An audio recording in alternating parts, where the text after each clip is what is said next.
మునక్కాయ రసం చేయటానికి ముందుగా మనం ఒక పెద్ద సైజు నిమ్మకాయ అంత చింతపండుని శుభ్రంగా కడుక్కుందాం. ఇప్పుడు చింతపండు మునిగేంత వరకు నీళ్లు పోసి ఒక 10 నిమిషాలు నానబెట్టుకుందాం. ఈ చింతపండు నానేలోపు మునక్కాయ రసం చేయటానికి 3 మునక్కాయలను శుభ్రంగా కడిగి తీసుకున్నానండి. అలాగే 2 మీడియం సైజు టమాటాలు తీసుకున్నాను. ఇప్పుడు వీటిని కట్ చేసుకుందాం. మునక్కాయల్ని ఇలా 2 అంగుళాల సైజు ముక్కలుగా కట్ చేసుకున్నాం కదా.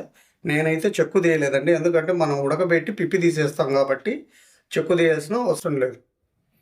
ఇప్పుడు వీటిని ఒక ప్లేట్లోకి తీసుకొని టమాటాలని కట్ చేసుకుందాం. ఇలా కట్ చేసుకున్నాం కదా, ఈ కట్ చేసుకున్న ముక్కల్ని పక్కన పెట్టేసి ఇప్పుడు స్టవ్ మీద ఒక కుక్కర్ గిన్నె పెట్టుకొని మనం కట్ చేసుకున్న ఈ టమాటాలు మునక్కాయ ముక్కల్ని వేసుకుందాం. అలాగే 3 టేబుల్ స్పూన్లు కందిపప్పు, 1/2 టీ స్పూన్ పసుపు, కొద్దిగా కొత్తిమీర, ఒక 4 పచ్చిమిర్చి. ఇప్పుడు ముక్కలు మునిగేంత వరకు నీళ్లు పోసుకుందాం.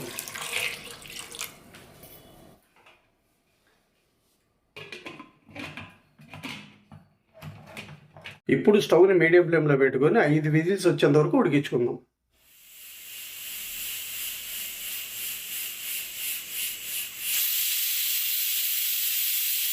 ఐదు విజిల్స్ వచ్చాయండి. ఇప్పుడు స్టవ్ ఆఫ్ చేసుకొని ఈ ఎయిర్ పోయేలోపు ఇప్పుడు ఒక మిక్సీ జార్ తీసుకొని టేబుల్ స్పూన్ మిరియాలు, 1/2 టీ స్పూన్ ధనియాలు, టీ స్పూన్ జీలకర్ర, ఒక 5-6 వెల్లుల్లి రెబ్బలు, ఒక 4 ఎండుమిర్చి ముక్కలు, కొద్దిగా మెంతులు, కొద్దిగా అంటే కొద్దిగా. ఇప్పుడు వీటిని బరగ్గా గ్రైండ్ చేసుకుందాం.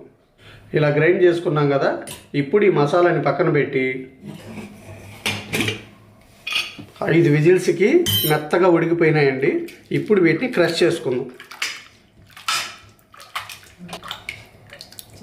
ఇలా క్రష్ చేసుకున్నాం కదా, ఇప్పుడు ఒక బౌల్ పెట్టుకొని ఇలాగా ఒక మెస్ గంట పెట్టుకొని వడగట్టుకుందాం.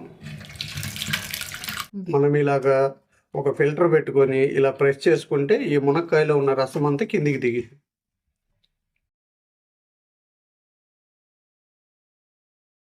మొత్తం ఇలా రసం తీసుకున్నాం కదా.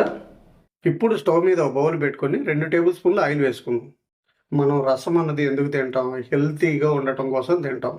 అందుకు కాబట్టి దాంట్లో కూడా మనం ఆయిల్ ఎక్కువ పడితే ఇంకా హెల్తీనెస్ ఎక్కడ ఉంటుందండి.